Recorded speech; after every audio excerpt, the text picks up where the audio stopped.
అని ఎప్పుడైతే వీళ్ళంతటా వీళ్ళే ఆ ధైర్యం తెచ్చుకున్నప్పుడు వ్యవస్థలన్నీ కూడా దిగజారిపోయిన పరిస్థితులు వస్తాయి. ఈరోజు ఇదే ఈ పర్యావసాలు కనిపిస్తూ ఉన్నాయి.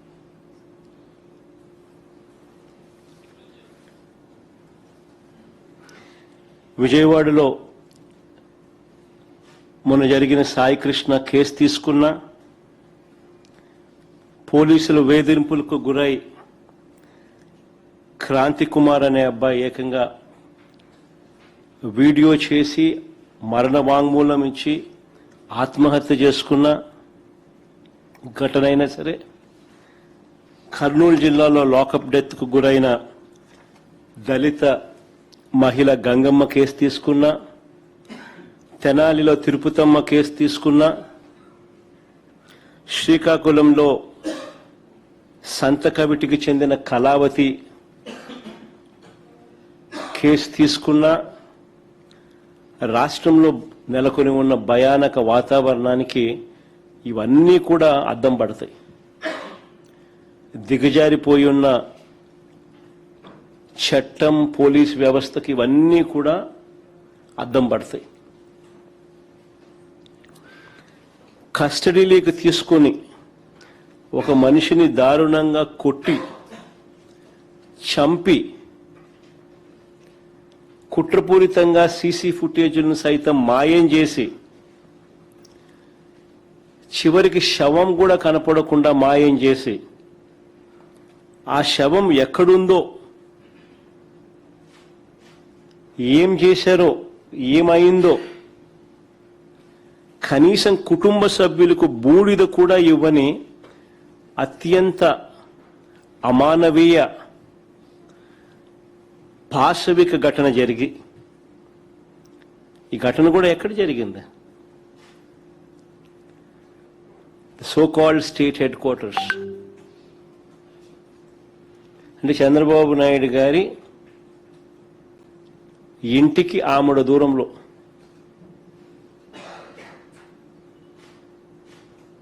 రాష్ట్ర ప్రజలందరూ కూడా నివ్వెరపోయే ఘటన.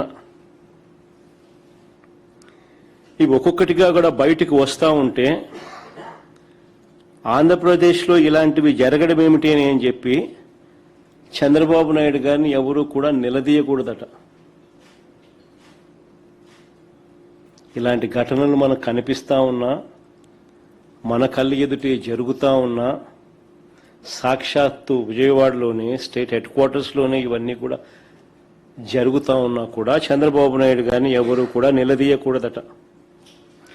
వీటి గురించి ప్రశ్నిస్తే, వీటి గురించి నిలదీస్తే వెంటనే వాళ్ళ దగ్గర నుంచి వచ్చే మాటలు ఏమిటి? క్రిమినల్స్కు మద్దతు ఇస్తారా అంటూ తాను ఎదురుదాడి చేయడమే కాకుండా తనకు తానా తందానా అనే ఎల్లో మీడియాతో కూడా ఇదే మాదిరిగానే రాతలు రాయి చేస్తారు. Character assassination. జరిగిన ఘటనలో అమానవీయంగా ఒక వ్యక్తిని పోలీస్ కస్టడీలో తీసుకోవడం, కొట్టడం, చంపడం, కుట్రపూరితంగా సీసీ ఫుటేజ్ను మాయం చేయడం, చివరికి శవం కూడా మాయం చేసిన పరిస్థితి. చివరికి ఆ తల్లికి కనీసం బూడిద కూడా ఇవ్వని అత్యంత అమానవీయ పరిస్థితుల మధ్య. దాని గురించి ఎవరు మాట్లాడరు. సో కాల్డ్ ఎల్లో మీడియా తానా తందానా అని చంద్రబాబు నాయుడుకు భజన చేస్తా ఉన్న వీళ్ళు మాట్లాడే మాటలు ఏమిటి? రౌడీ షీటర్కు మీరు సపోర్ట్ చేస్తారా అని ఇలాంటి మాటలు.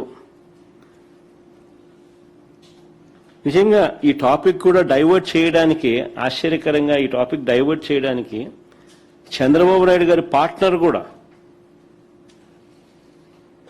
ఆయన కూడా ఒక సైడ్ క్యారెక్టర్ మాదిరిగానే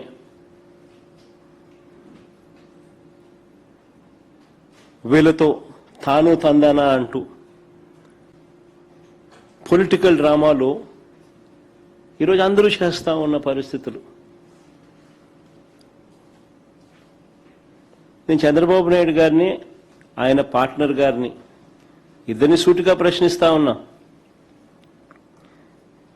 ఈ రాష్ట్రంలో చట్టం న్యాయం లేదని, కోర్టులతో తమకు పని లేదని, తమకు ఏది అనిపిస్తే అది చేస్తామని, తమ చేతిలో ఉన్న కొంతమంది పోలీసులతో తామే శిక్షలు వేస్తామని, దొంగ కేసులు పెడతామని, చంపుతామని, బూడిద కూడా ఇవ్వమని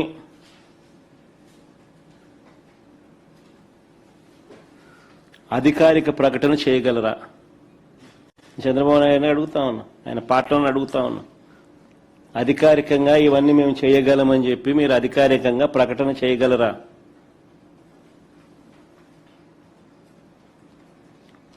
మీరు మాట్లాడుతూ ఉన్న మాటలకు అర్థం ఇదే.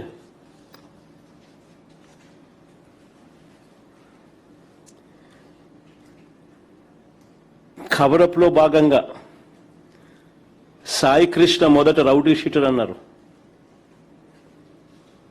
కవరప్లో భాగంగా ఇదే సాయి కృష్ణ అనే పిల్లాడిని మొదట రౌడీ షీటర్ అన్నారు. రౌడీ షీటర్ను వెనకేసుకుని వస్తారా అని కూడా ఎదురుదాడి చేశారు. జనం ఎప్పుడైతే చీకొట్టడం మొదలుపెట్టారో అప్పుడు వెంటనే మళ్ళీ యూటర్న్ తీసుకుని ఇదే చంద్రబాబు నాయుడు గారు తన మనుషుల చేత ఆ కుటుంబ సభ్యుల దగ్గరికి పంపించి చివరికి ఇదే సాయి కృష్ణ కుటుంబాన్ని తాను పిలిపించుకొని సెక్రటేరియట్లో వాళ్ళకు టైం ఇచ్చి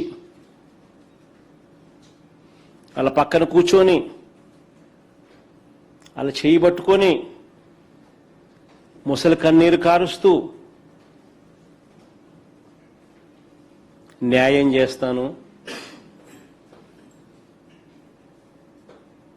అని ఇదే చంద్రబాబు నాయుడు మళ్ళీ యూటర్న్ తీసుకొని ఇవే మాటలు.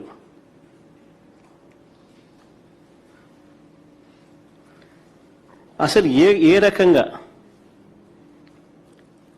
ఏకంగా 40 రోజుల పాటు ఇది బయటికి రాకుండా తొక్కిపెట్టిన ఈ కేసుపై యావత్ దేశమంతా కూడా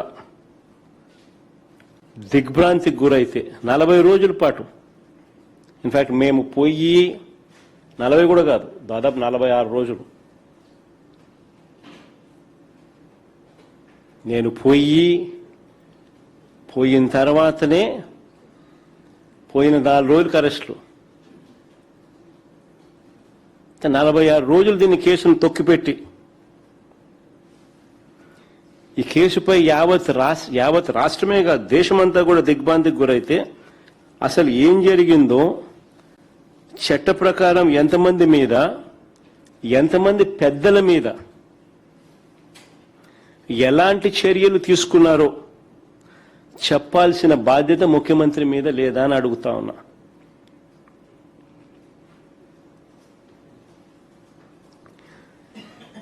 ఇంత జరిగినా కూడా ఇప్పటికీ కూడా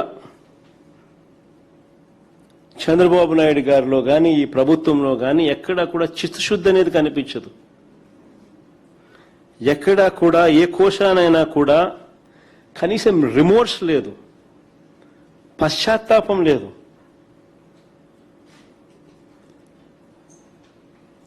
సాయి కృష్ణ రిమాండ్ రిపోర్ట్ ఒకసారి చూస్తే, ఈ సాయి కృష్ణ రిమాండ్ రిపోర్ట్ ఒకసారి చూస్తే వీళ్ళు చేస్తా ఉన్న దర్యాప్తు తీరును ఒకసారి గమనిస్తే కేసును వీక్ చేసేందుకు పై వాళ్ళను ఎలా కాపాడుతున్నారో చాలా స్పష్టంగా కూడా కనిపిస్తాయి ఆధారాలతో సహా.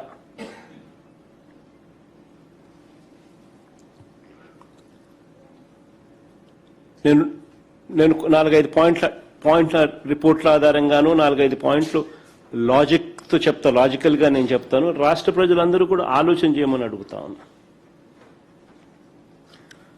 సాయి కృష్ణను మార్కాపురం నుంచి తీసుకువచ్చింది టాస్క్ ఫోర్స్ పోలీసులు. సాయి కృష్ణను మార్కాపురం నుంచి తీసుకువచ్చింది మార్కాపురం నుంచి తీసుకొచ్చింది టాస్క్ ఫోర్స్ పోలీసులు. వాళ్ళ రిమాండ్ రిపోర్ట్లోనే ఇది రాశారు, ఇది చెప్పారు.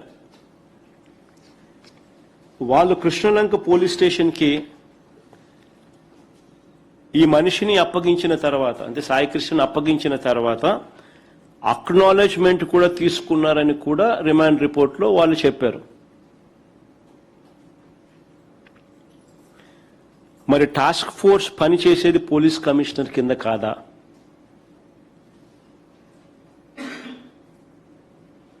మరి టాస్క్ ఫోర్స్ పనిచేసేది పోలీస్ కమిషనర్ కింద కాదా?